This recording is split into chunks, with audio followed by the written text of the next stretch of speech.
보라, 내가 너희를 보냄이 양을 이리 가운데로 보냄과 같도다. 그러므로 너희는 뱀같이 지혜롭고 비둘기같이 순결하라. 사람들을 삼가라. 그들이 너희를 공회에 넘겨주겠고 그들의 회당에서 채찍질하리라. 또 너희가 나로 말미암아 총독들과 임금들 앞에 끌려가리니 이는 그들과 이방인들에게 증거가 되게 하려 하심이라. 너희를 넘겨줄 때 어떻게 또는 무엇을 말할까 염려하지 말라. 그때 너희에게 할 말을 주시리니 말하는 이는 너희가 아니라 너희 속에서 말씀하시느니 곧 너희 아버지의 성령이시니라.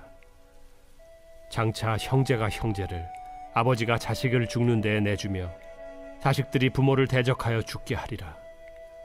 또 너희가 내 이름으로 말미암아 모든 사람에게 미움을 받을 것이나 끝까지 견디는 자는 구원을 얻으리라.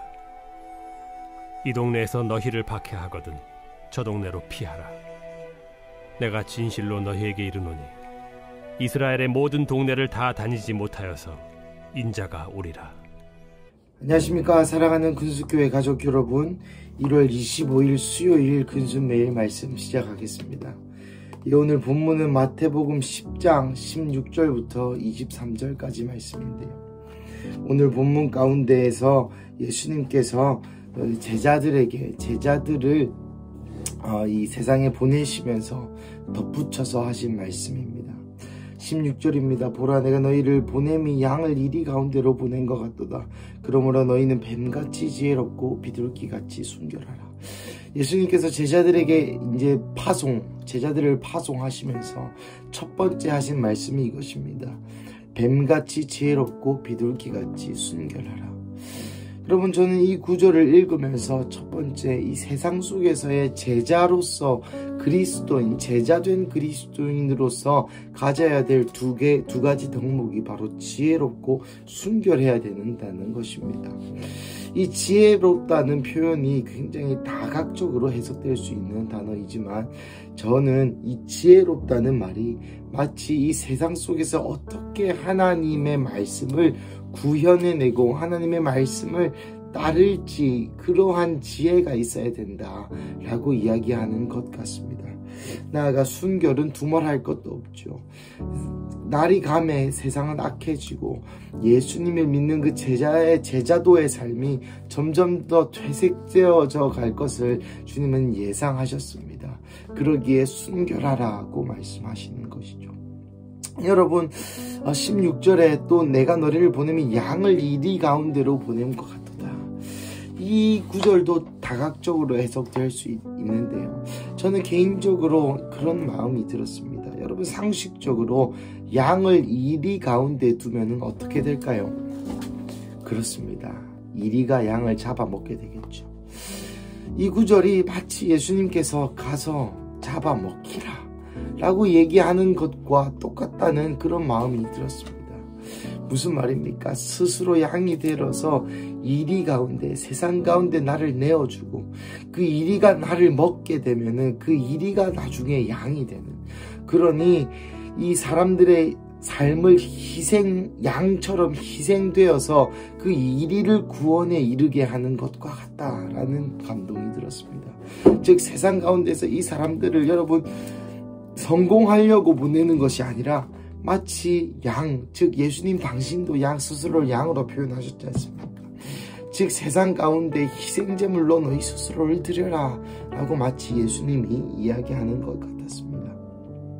17절입니다. 사람들을 삼가라. 여기서 삼가다는 말은 뭐뭐로부터 떨어져 마음을 지켜라, 순결하라는 말과 같은 말이죠. 너희를 공회에 넘겨주겠고 그들을 회당에서 채찍질하리라. 또 너희가 나로 말미암아 총독들과 임금들 앞에 끌려가려니 이는 그들과 이방인들에게 증거가 되게 하려. 무슨 증거입니까? 복음의 증거입니다. 예수님의 복음이 진짜였다는 증거입니다.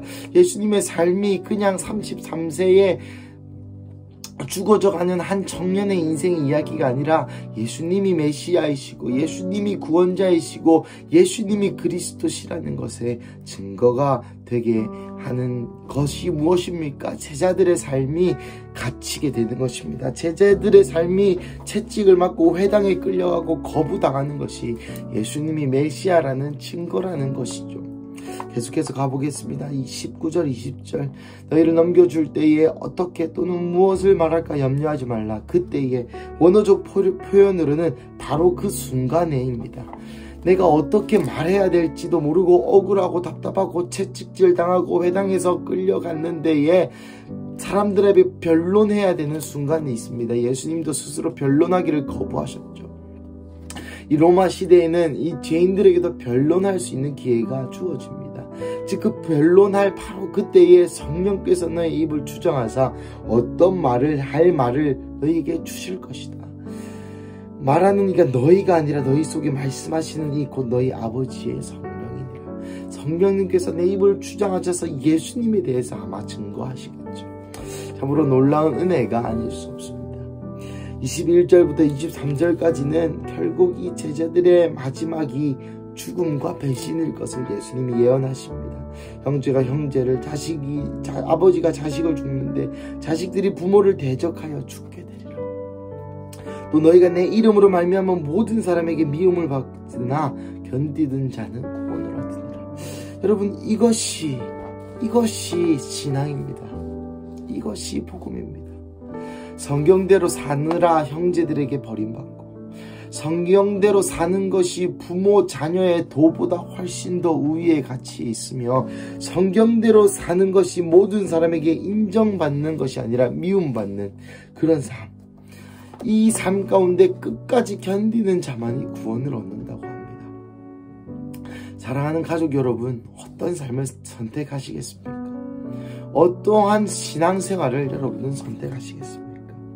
23절입니다. 이 동네에서 너희를 박해하거든 저 동네로 피하라.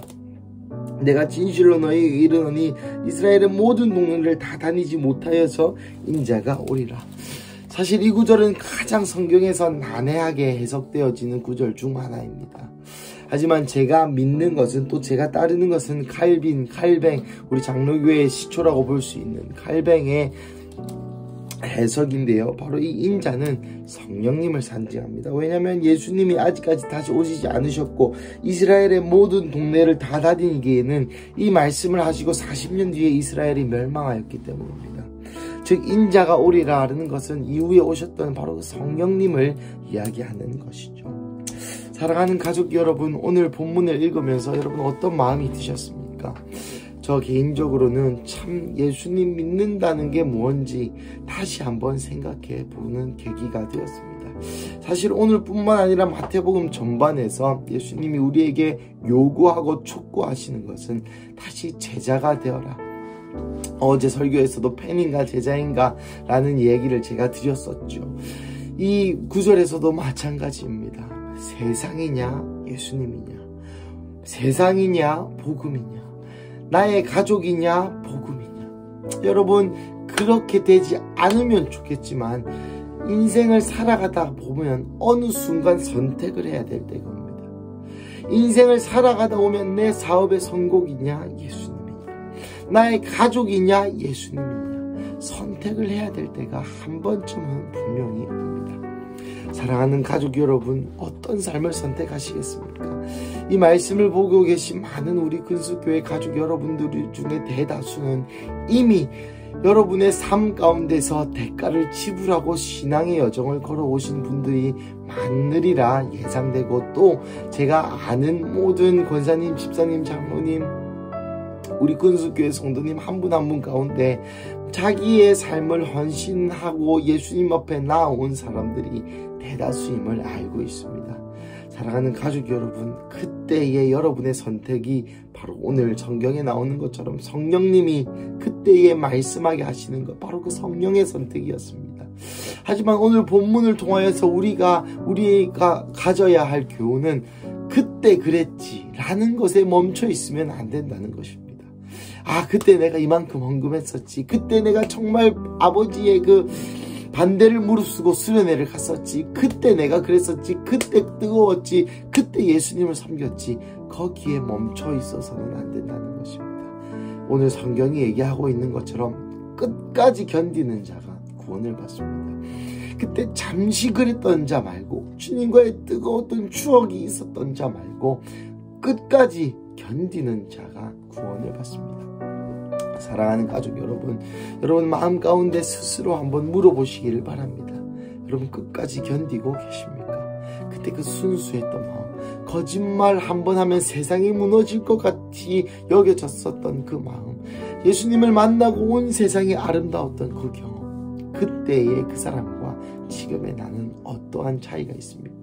사랑하는 가족 여러분, 설날이 끝났습니다. 이 하루 설날이 끝나고 오늘 수요일을 시작하는데 다시 한번 주님께서 우리에게 주신 말씀, 다시 설날이 끝나고 우리가 세상에 나아갈 텐데 끝까지 견디는 자, 끝까지 복음을 우리의 삶 가운데서 사수하는 자, 끝까지 하나님의 말씀을 살아내는 것 안에 우리의 실제의 삶에서 지켜내는 사람, 그 가족, 그 교회가 바로 우리 큰수교회인 줄로 믿고 또 우리 큰수교회 가족 한 분 한 분인 줄로 믿습니다. 사랑하는 가족 여러분, 오늘도 승리하시는 하루 되시기를 주님의 이름으로 축복합니다. 우리 함께 기도하시겠습니다. 사랑하는 하나님, 감사합니다. 오늘 본문을 통해 끝까지 지키는 자가 구원을 얻는다고 말씀하시니 주님 감사합니다.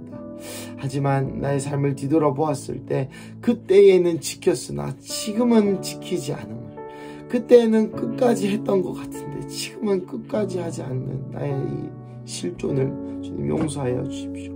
사랑하는 예수님, 이 시간 임하여 주셔서 다시 인자가 오리라 하셨던 그 성령님 다시 한번 임하여 주셔서 우리로 하여금 우리의 삶 가운데서 주의 말씀을, 신앙을, 예수님을 끝까지 지킬 수 있는 근수교회 가족 한 명 한 명 되게 하여 주시옵소서. 주님 감사합니다. 이 모든 말씀 살아계신 예수님의 이름으로 기도드립니다. 아멘. 와.